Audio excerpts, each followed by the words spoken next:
All right. I'm exhausted, dude. Um,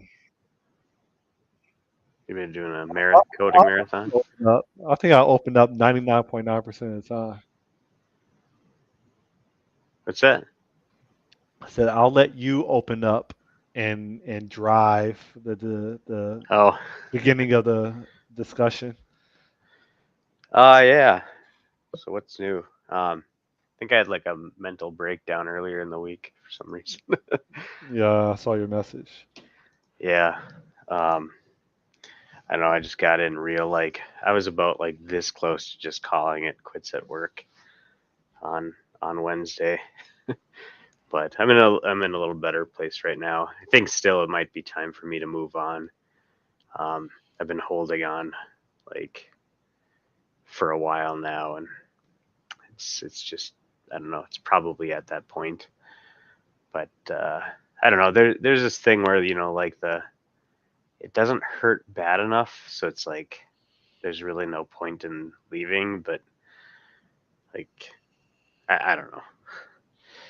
If you leave, you're going to be competing with Fang or Mango people that were Yeah, recently let go, and they're really good at writing code to for a B plus tree, or writing code for a merge sort or a radix sort. yeah.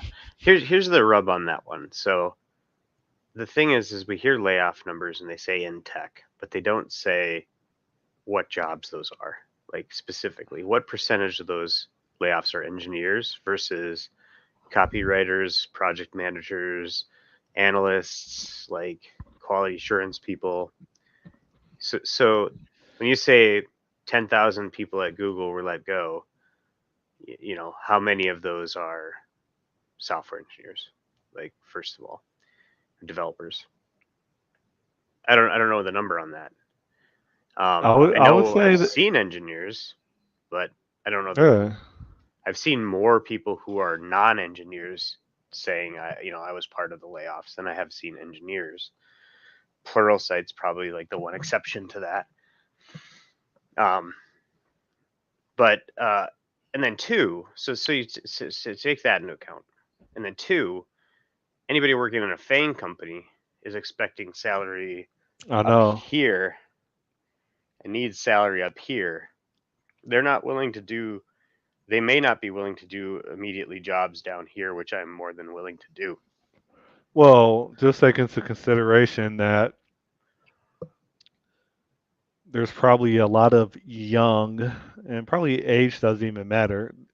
The people that work at Fang or Mango, like, I'm willing to bet the majority of them, uh, their cost of living is also 250,000 to $400,000 a year. Their car notes, their mortgage, their private school, their alimony, their child support, like, Maybe, yeah.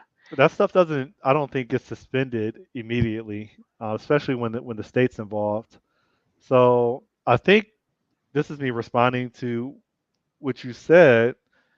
I think someone that, and these are smart people, right? Most of them are, that they're going to likely exercise the option of getting in where they fit in, even if they make half of what they make, realizing the economic climate or who they're competing with, so that they can at least pay some bills instead of not having anything and immediately going into their savings. This is something that I would consider. Yeah, but then And then again, just it's quit as soon as a more lucrative offer comes. yeah. I don't think a lot of those larger companies, with the exception of maybe Microsoft, are really geared towards the family. I need to have a job, like to pay my bills These type people people. live in Silicon Valley Yeah, and Wall Street. but they can't. But they're such where they could probably don't have a house there, or if they do, it's that they probably weren't let go because they're valued engineers and they're paid a lot. But then like they can literally hop in their little, you know, camper vans probably and live off grid somewheres or using Starlink or something. But that's what the envisionment I have in my head of half the people. Probably. Anyways, it doesn't matter. The other thing that we don't consider is how many open recs were in each of those companies at the same time as they were letting people go. I don't Mm. know that anybody's looking at that, and I don't know how many that there were. So, did they let a bunch of people go within some divisions, but are hiring completely for other divisions, which means it's just a loop cycle of we lose 1,000 here, we gain 1,000 here. Net, Sometimes I there isn't wonder. actually a lot of. Sometimes I wonder if open recs are really just them observing the marketplace without really having a dire need to fill a role. Yeah, and also another thing is how many of those FANG companies are active .NET in the .NET space? How many? Microsoft. Yeah, yeah, Microsoft. But Microsoft, they did have layoffs, but they have a ton of software engineering positions open.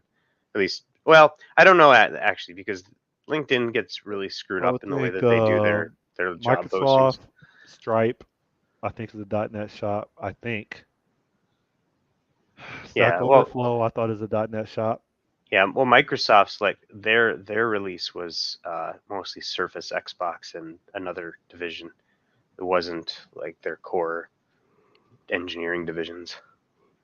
So like I said, I think if you look at what when they say there's layoffs in tech, there's a lot of people who work in tech that aren't there. Was it DigitalOcean just laid off a bunch of people? But it sounds like it was a lot of their copywriting, like You and know what this could blog be. post type people. You know what this could be, and I wouldn't be surprised. This could be what they think is an opportunity to not just reduce payroll, but to trade um, American payroll for Eastern European or Indian payroll. Like if I was a puppeteer and I knew that I could pay uh, folks in India, Pakistan, and Eastern Europe 2/3 of what I currently pay, I would do that. No, of course, that would be me oblivious or ignorant to the cost of communication and all the other overhead hours the between us on Yeah, this side of planet Earth versus them on the other side of planet Earth. I wouldn't be surprised if after this great layoff, there is a great not even either offshore or a combination of offshore and H1V1. Is it no, V1 I or think we've B1? B1. I think we've been down this path I before. know, and history repeats itself. Yeah, but it's a I think that people learn their lesson the first time. There's No, no, no, no. also These are no, different. This is a new generation of people. yeah. The That's thing why is things take so long to die off. no. Honestly, I think that like U.S. companies, anyways, like we're in a bit of a sweet spot because and this isn't like categorizing Asia in any way in a bad light, but there is concerns about with outsourcing about IP being lost in Asia because the rules are looser over there. Um, so if you could take a big chunk of code that you're gonna outsource and rip it off and sell it to someone in China or something, you might do that. I'm Yeah. not saying that there's a ton of bad actors over there. Don't get me wrong. This is the exception, not the rule. But there's like that concern. The obviously the language barriers because all of your product people tend to be well English speaking stuff, and then they want to be alive, awake and talking to their engineers during the day, not at night. I just don't know that we're going to go that route. I think that it's not like India and China and these big powerhouses of engineering, like they'll have their own like internal advancements and like innovations and stuff like that. And I don't think we're going to get into a big outsourcing. And then Europe, you have to deal with labor um, labor laws and stuff like that. And unless you're doing strictly contractual. But I don't know that Fang does a lot of that. I mean, maybe they do. I think we're going to see a surge. I guess we'll see in the next 6 months. Yeah, like I said, I'd like to see the statistics on how many are engineering roles or how many are supporting engineering roles, because I think that I'm just the anecdotally the feeling I get is that these are jobs in tech that aren't engineering jobs that are primarily hit by these layoffs, or they might be like juxtaposed to engineering, or they're in specific divisions that people will just switch around to new divisions. People are There's like a shifting climate with AI and stuff like that. I don't want So to hear about Chat GPT anymore. I'm Elon Chat Musk, GPT out. Elon Musk wrote. I thought this was really clever. You know what we need is Truth GPT, um, which well, I guess if you don't understand the reference, because there's Truth Social, which is Trump's thing. So what we need is Truth Oh, Trump GPT. started a Twitter competitor. Yeah, I don't know if he's well. I don't think he's actively running it, but I think he backed it or started it. But Truth Social, yeah, yeah. I actually created an account just for fun. Um, Mm. I actually miss following Trump's tweets because they were always hilarious. But yeah, Uh, yeah. Truth Social.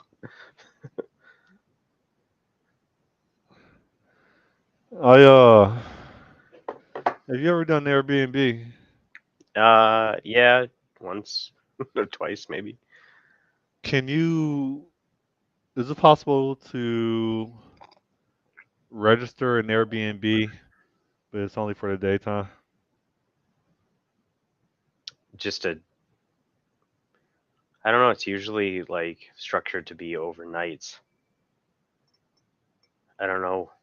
I guess I've never tried to say, hey, I want this during the day on a day. I don't think so. I think it's usually an overnight thing. It works more Mhm. like a hotel. Yeah, I guess I'm going to But why would you investigate. need it just for a day? You ready? Yeah. I got like 3 weeks until Judgment Day for my Y Combinator application to be submitted.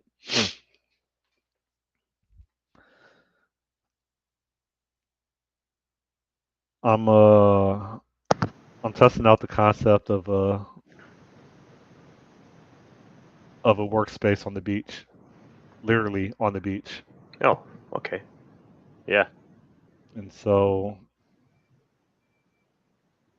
a gazebo with a adjustable lounge chair, a desk, fan slash ventilation, a power supply, and high speed internet with Yeah. a outdoor privacy tent with a porta potty inside of it. Hmm. Yeah, like a co-working space or whatever. Uh, Well, so I'm trying to book a photo shoot um, in which I'm likely to hire a company that specializes in Airbnb photography mhm. and have drone footage coming from the ocean, as well as having footage of the this concept of a beach office. And yeah, it's between that and selling internet on the beach and seeing how far I could get with it. And then when I was in the shower,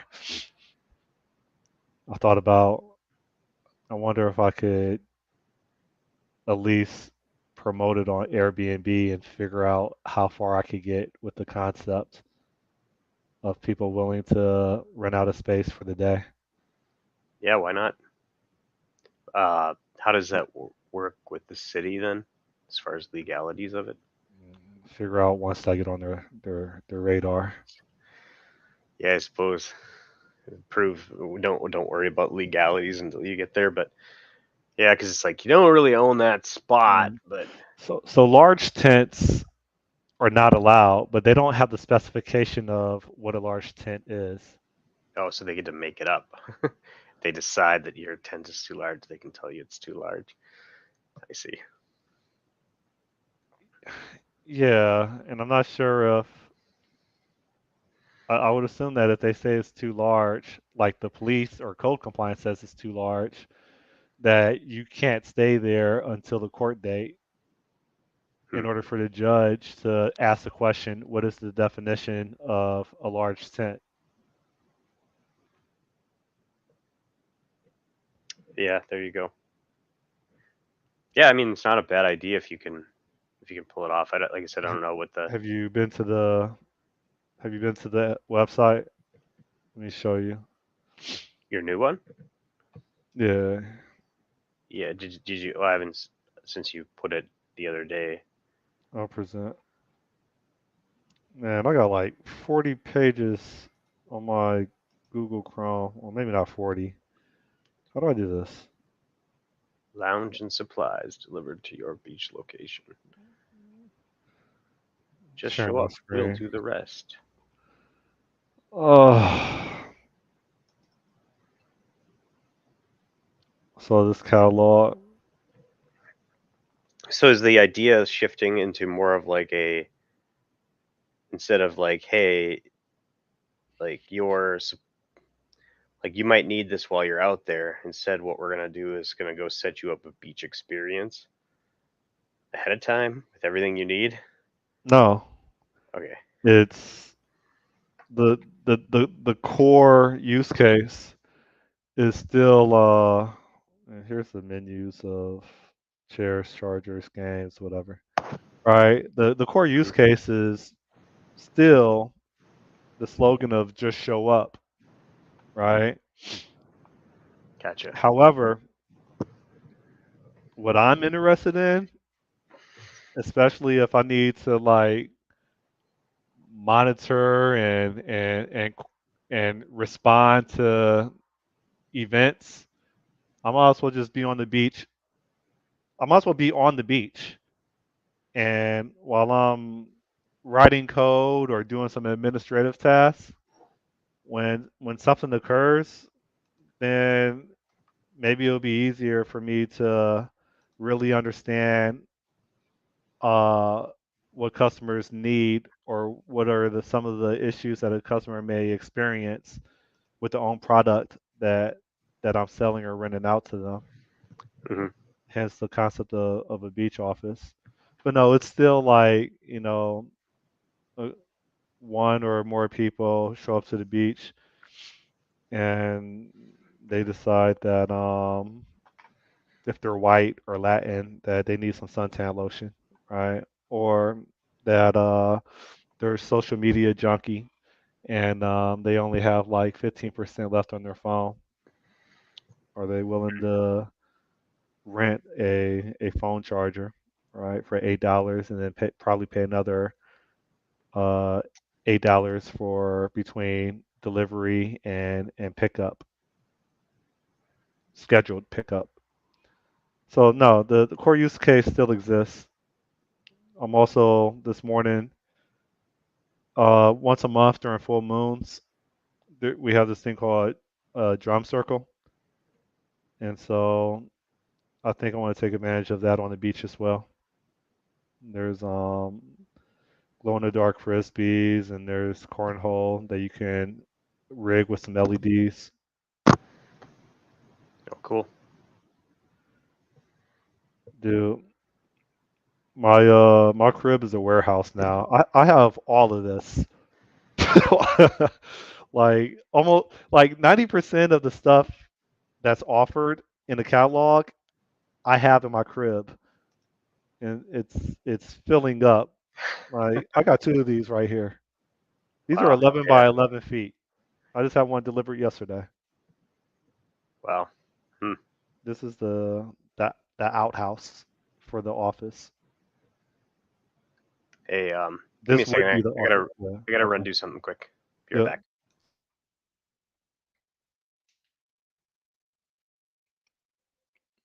And to whoever else, I don't know if Gambler is on here. the one sole consistent viewer of my conversations or channel. Yeah, this is where I'm at. So,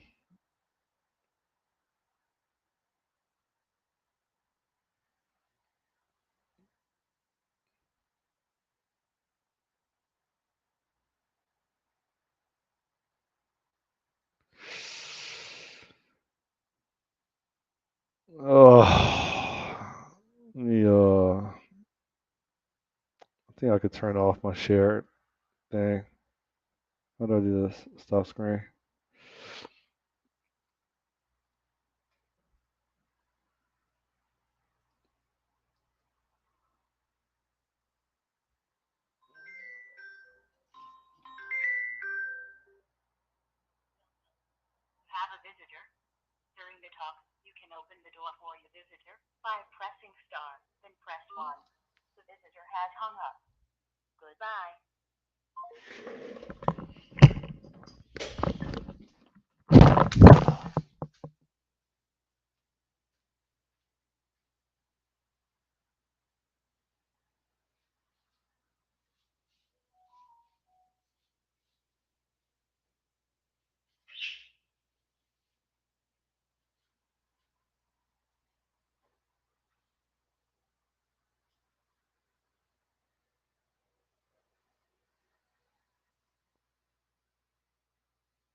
I'm back.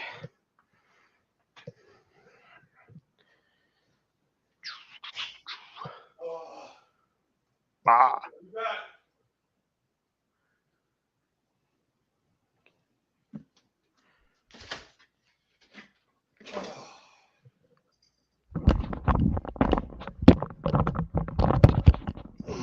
I had an Amazon drop off at my door.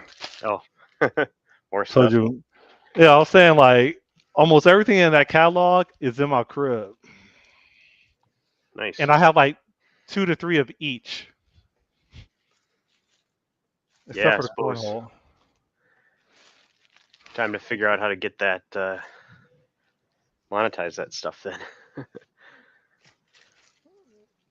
Well, I think towards the end of the life cycle or lifespan of some of the equipment, I'm just going to try to salvage it for whatever low cost on Facebook Marketplace, or I guess there's another platform called I don't know the name, where you sell stuff for cheap. Craigslist. No, I think it was a competitor to Craigslist. OfferUp, I think is the name of it. Oh, Does that sound okay. familiar? Huh, no, that hasn't hit my area yet, I guess. No, a neighbor told me about it. Yeah, so here's some LEDs. Hmm.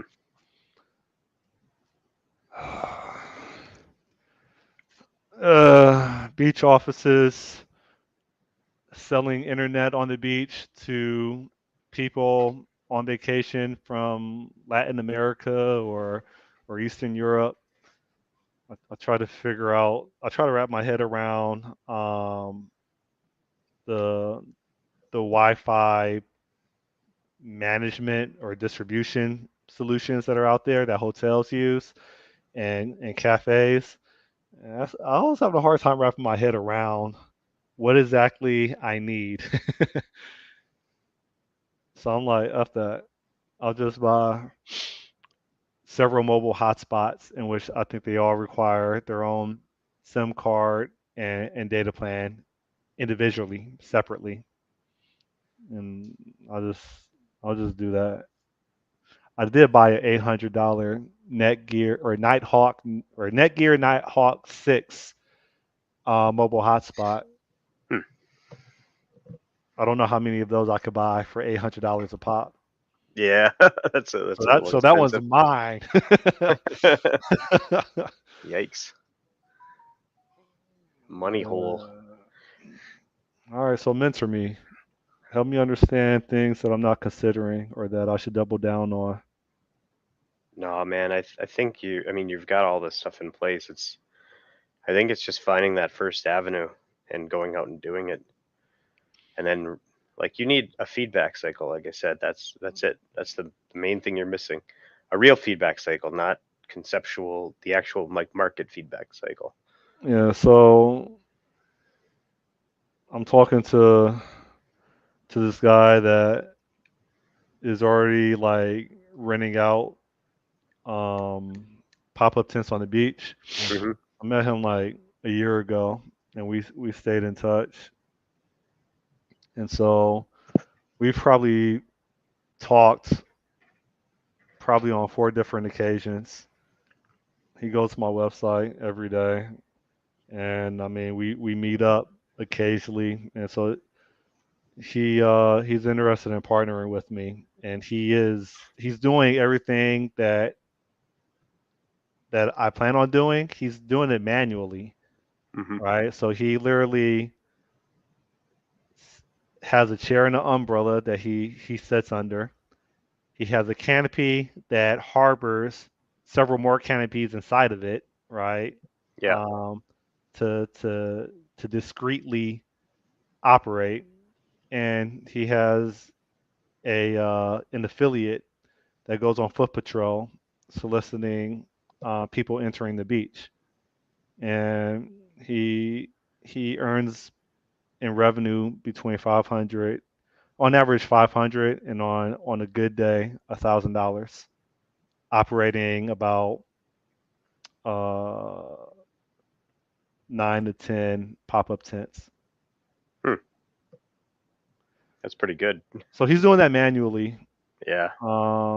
He's saying that he's interested in what I'm doing because it scales. So if he's making 500 on average to 1,000 maybe on the weekends, and he's just covering a space of 15 yards, imagine what you could do with 30 miles versus 15 yards. I don't know what the math is. I don't know what 30 miles divided by 15 yards is, but if that's $500 a day, and you multiply that by whatever that portion or whatever the math is of that, I'm thinking between South Beach and Fort Lauderdale, there shouldn't be no reason why I can't make $32,000 a day. A day. If a retail store is making $25 to $30,000 a day, when I used to work at Radio Shack, and you have 30 miles of beach. Imagine 30 miles of Cedar Point with no concession stands, 30 miles of Six Flags. The money is there. So it's just the execution part. Yeah. It's all Yeah. manual. People are getting arrested for selling alcohol on the beach because the police are cracking down as they prepare for spring break down here. Good. I want all of them arrested. Remove all the competition. I want to set up a shadow government, Taliban. So Yeah. Yeah. I guess it's just a matter of how do you get people, using the app and get. I mean, you got to get the web app app deployed, but will the web app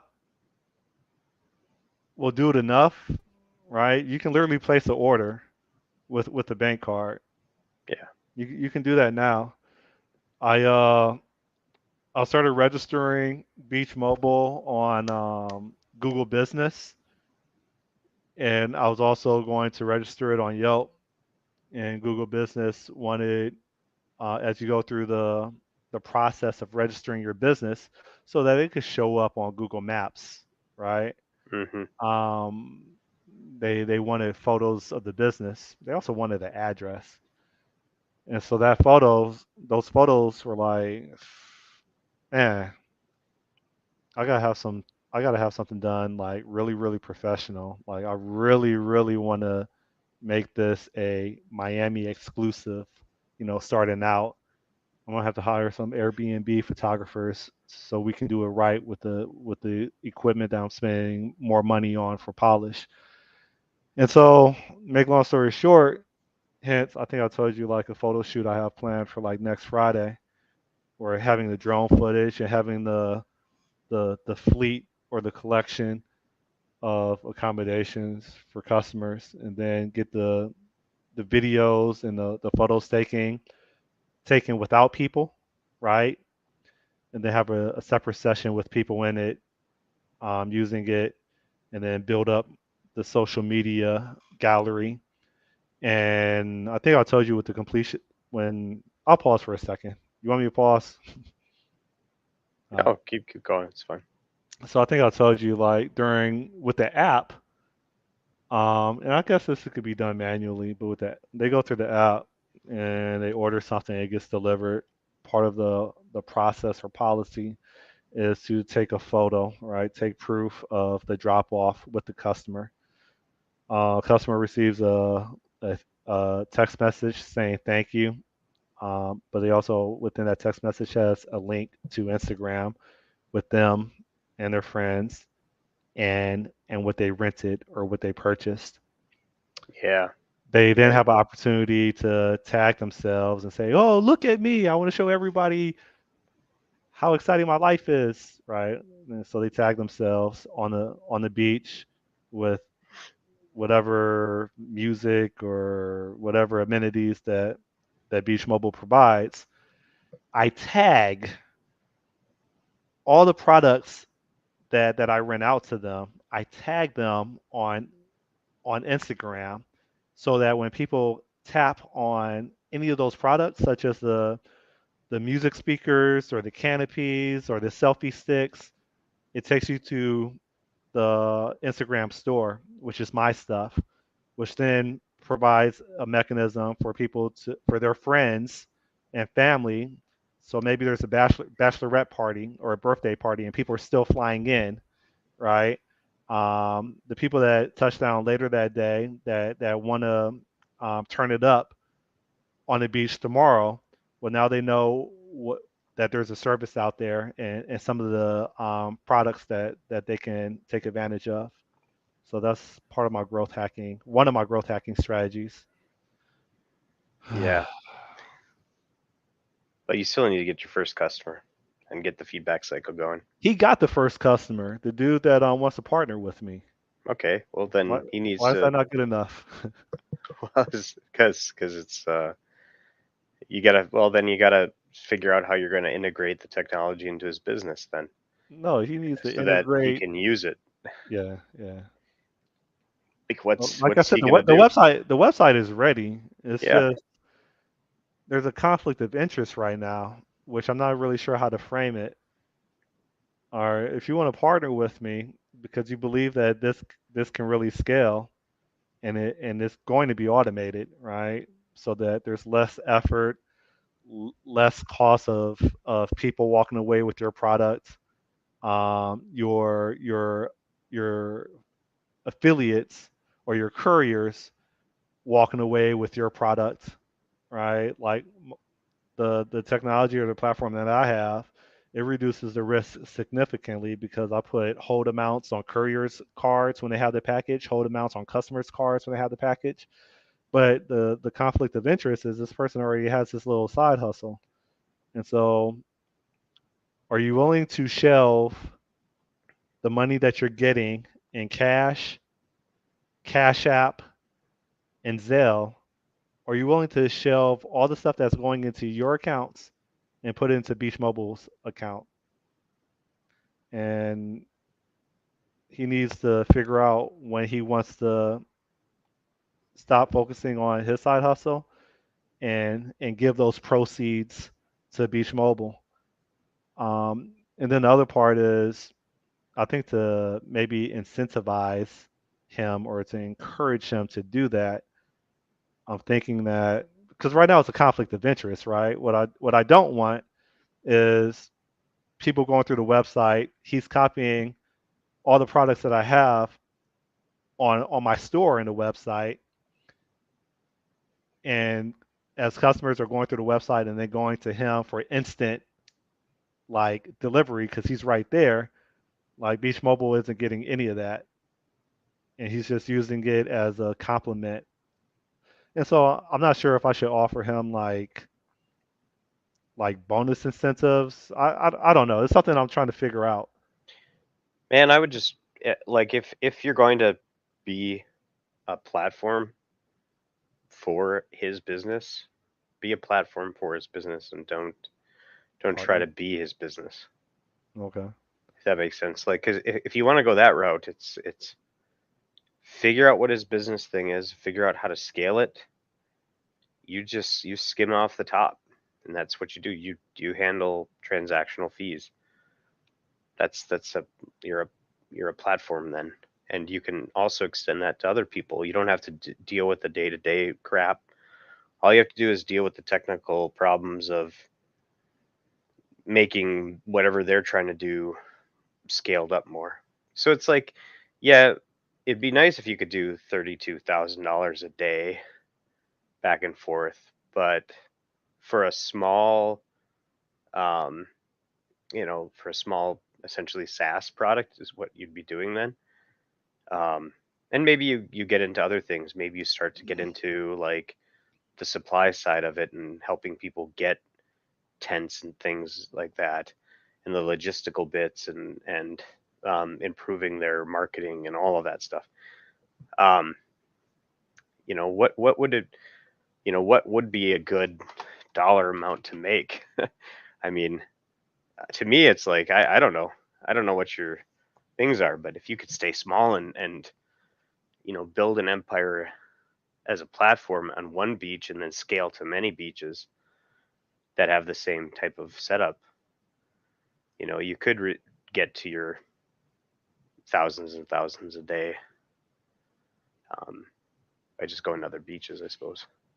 But yeah, Yeah. then you wouldn't have to deal with the logistics of like people running off with your shit and um, I mean, I could do that manually.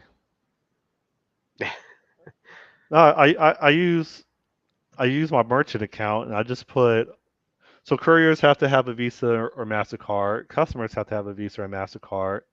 Once they're in possession of of my equipment, then I put a hold amount for the cost of the equipment, or maybe a little bit more.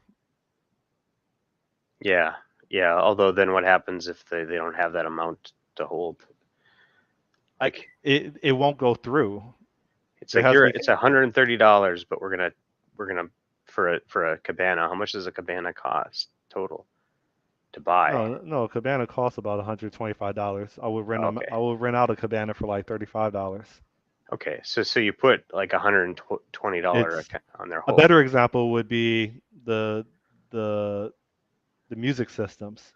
So Yeah. like for example, someone would rent two dual JBL Boombox 3s or some dual Soundcast BG7s. That's $1,000 for a pair, either model, right? And so like what happens if the courier picks it up and then the courier just leaves? He doesn't show up at the customer site. He's out, right? Probably to a pawn Yeah. shop. So the thought process is just like a car rental spot. Like you take their bank card and you put a hold amount on it where they can't spend that money, right? So that $1,000 worth of two speakers that they're going to pair together and rock out on the beach. Well, that $1,000, or in my case, I'm probably going to put a hold amount of $1,200. Um, they can't spend it, right? And if Yeah. Or and the merch the bank will first see if it's even authorized to hold that amount. Do they even have the money in the bank? And if they yeah. don't, then it won't go through, and they get Well, declined. yeah. I mean, here's the thing though. Like, if you just become the platform for this rather than doing it, you don't have to concern yourself with any of this. You could choose to have. You could design the platform to be like, um, put a hold if the seller or the merchant wants to put a hold on the amount for the account of the goods, or they might have that as a configurable thing. Sell it. Maybe they want to sell like an insurance upcharge, like rental cars do. Hey, it's $35, but if you pay us 45, then you're free of liability or something like that. Mm. Maybe they want to do incentivize that and test that, but see, if you're just the transaction processor and like a technology provider, then you just skim off the top of your transaction and handle disputes. Of course, I think is the one thing you'd have to do, but for payments. But um,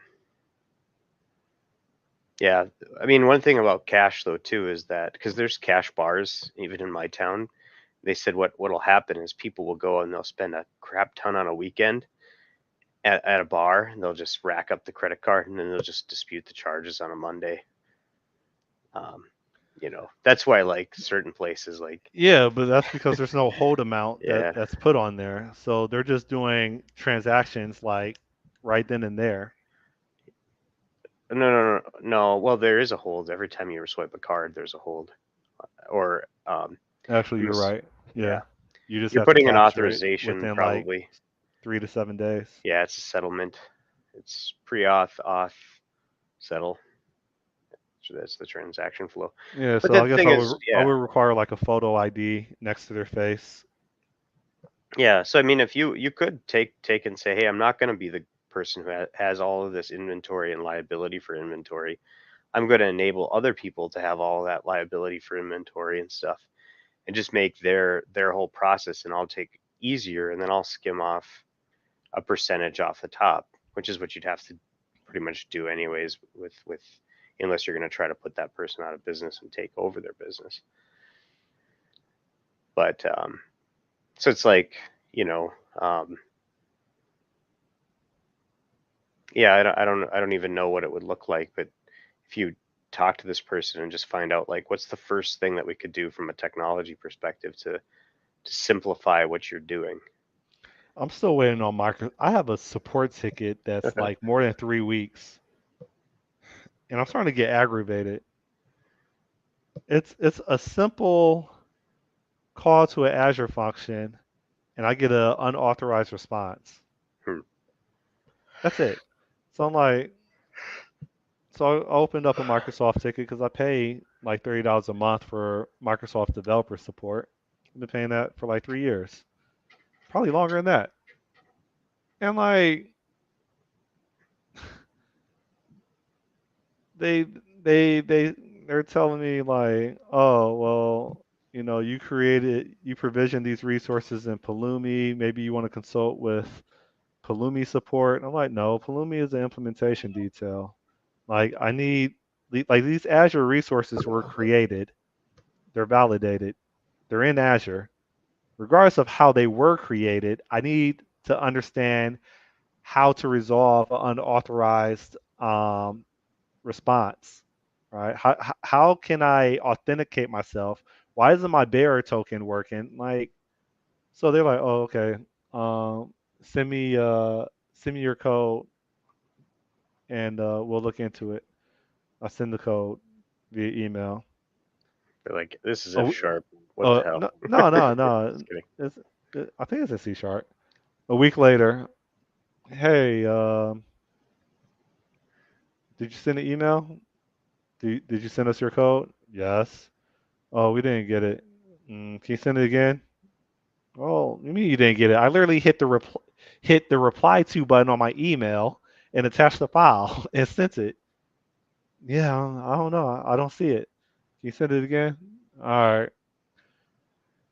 Reply, attach, send.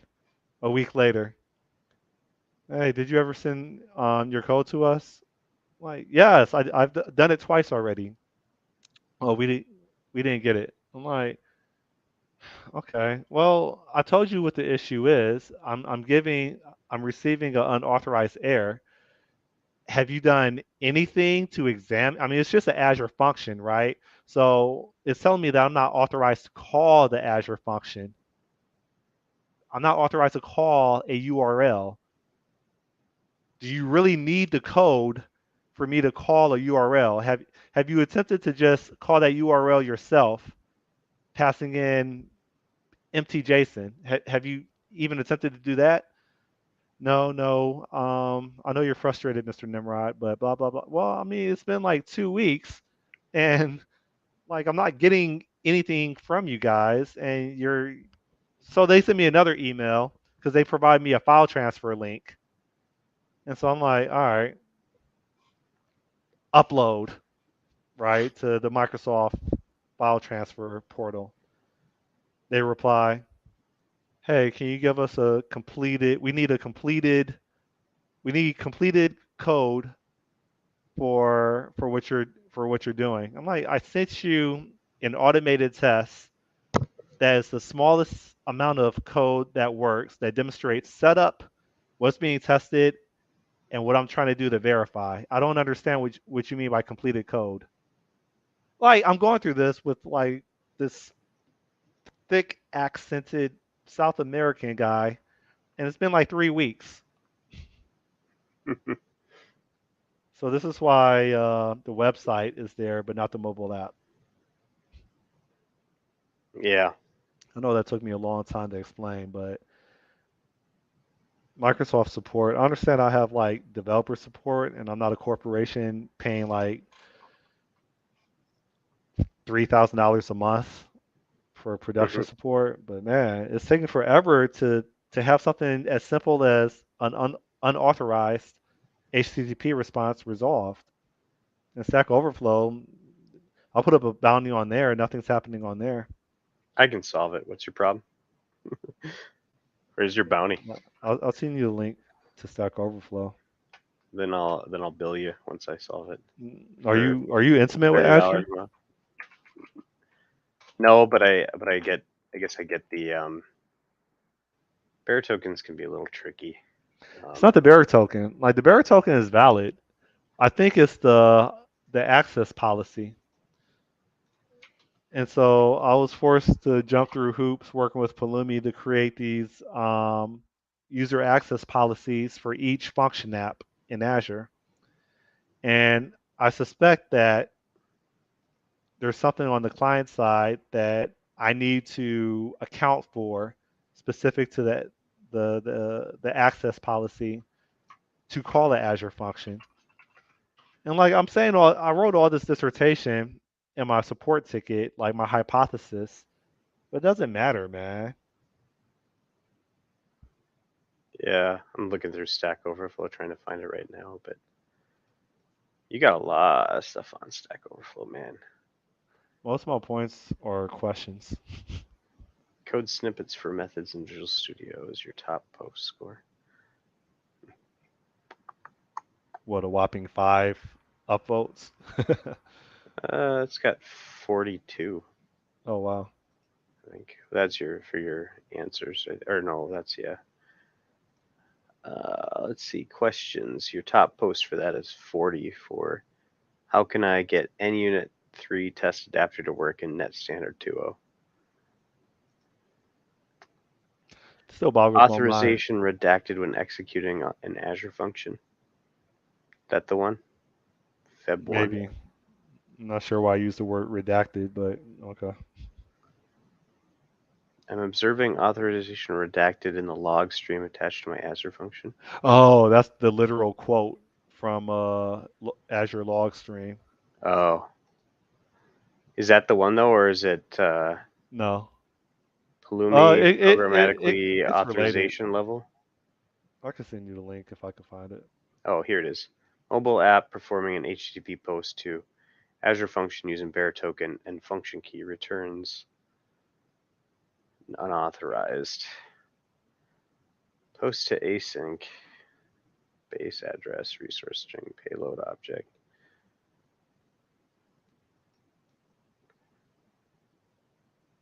And this works if you just try to hit the endpoint manually using a token, or No. It fails in Postman. It fails in my automated test. It fails on my mobile app. oh, so they're using X functions key for the rather than like an actual bearer token authorization header. I don't know. I don't know any of that security stuff. I just do what people tell me to consider. So this has never worked for you at all, even like just It setting it up it manually. worked at one time and it stopped working, and I'm not sure what I did for it to stop working.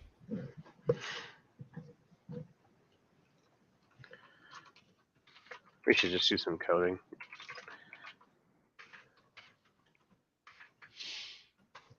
Azure function authenticating Azure functions must be the what you're doing. I ran 3 miles last night. I haven't run since a couple Mondays, not last Monday, but the Monday before. I've been No, having some like health issues. Freaking. no,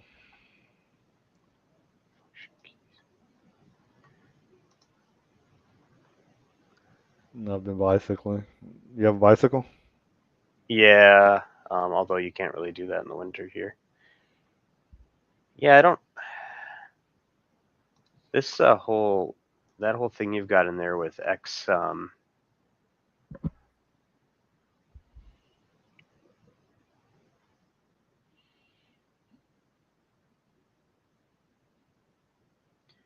So you got one answer on that, but it didn't work for you. Let me go there. Oh, I gotta log in because I keep clearing my cache. Uh, It says basically you just got to use to to call function use a function you need to include key value in header instead of a bearer token. Oh, so you do use X functions key. yeah, mobile app performing an HTTP post to Azure function using bearer token and function key returns unauthorized.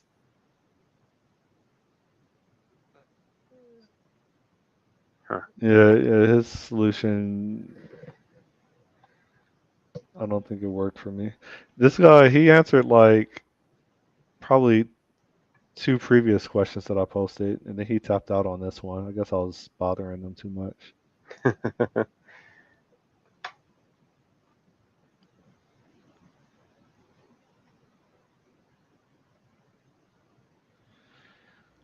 Yeah, I mean it looks right from the way that they've got it, but of course you did have X function whatever in your question, so I'll show you my automated test if you're yeah, interested. yeah.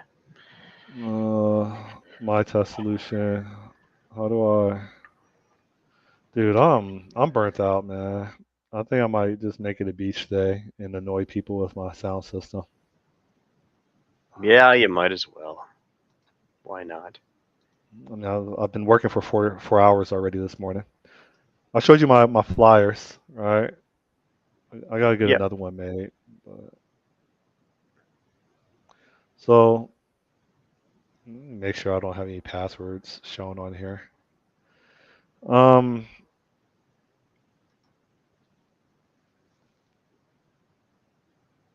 this is it. This auth token dot initialize takes some secrets and creates a bearer token out of it.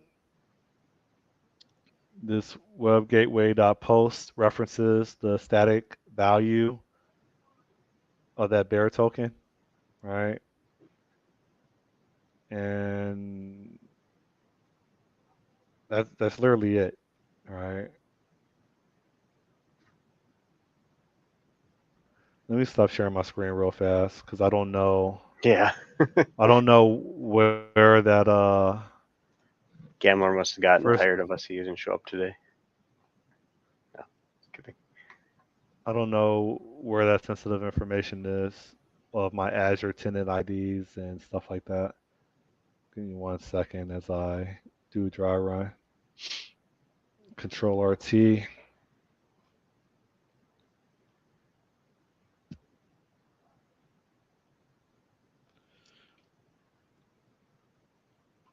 And if I step into this web gateway.post and I'll put a breakpoint over here.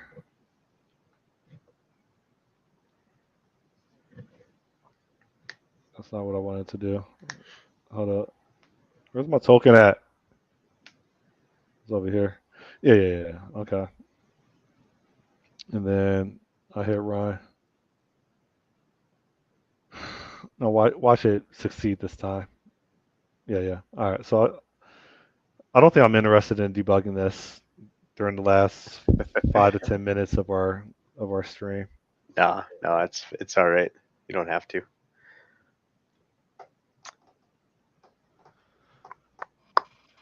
But yeah, I don't know, man. Like I said, I feel like I need to move on, but I just, man, it's kind of like where I was before. I think like everything I look at just looks like it would just be a like just it's just it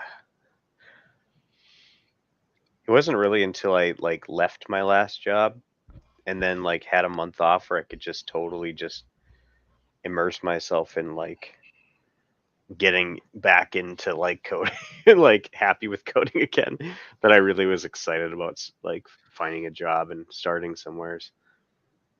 But I'll keep dropping the hint of tell me something that you think I haven't considered or that I don't have the bandwidth to implement for monetizing something related to the platform that I'm trying to build.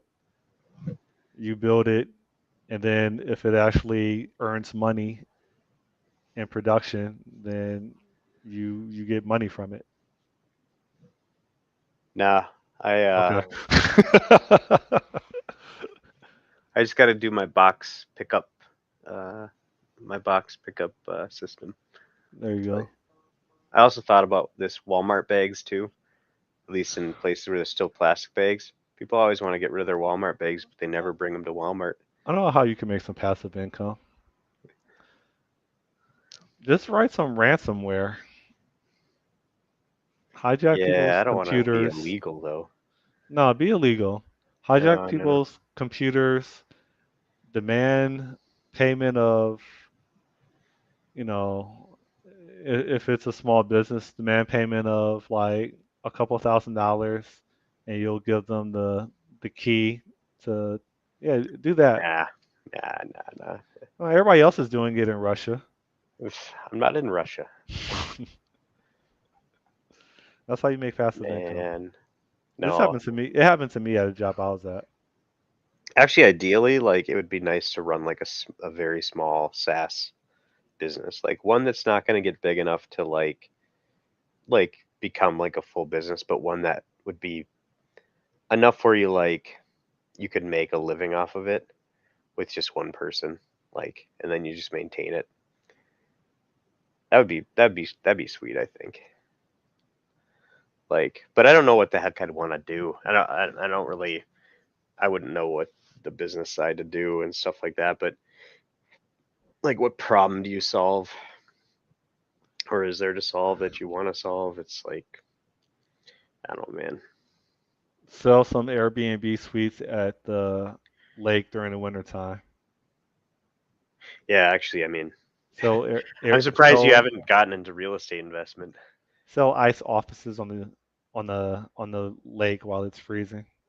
Yeah, I saw something like a TikTok or something yesterday that said that they did a study, and it's like if you buy the best possible like Airbnb setup right now is to have a small like 1,000 square foot like things in scenic settings, and then just like rent them out to couples, like with dinks, basically dual income, no kids, um, and you can make hand over fist with doing that.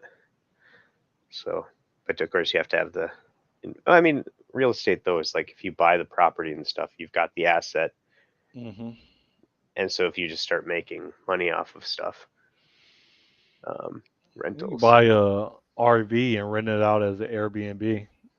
Yeah, they have a RV, like a camper rental system. Actually, one of my wife's friends does that. They rent out their pop up camper. Rent out these Yes. gazebos as a brothel on the beach. Yeah. You like that? I don't know. I have weird humor. I'm Yeah. exhausted. All right. Yeah. And Probably hang it so up. that's the way to get them off.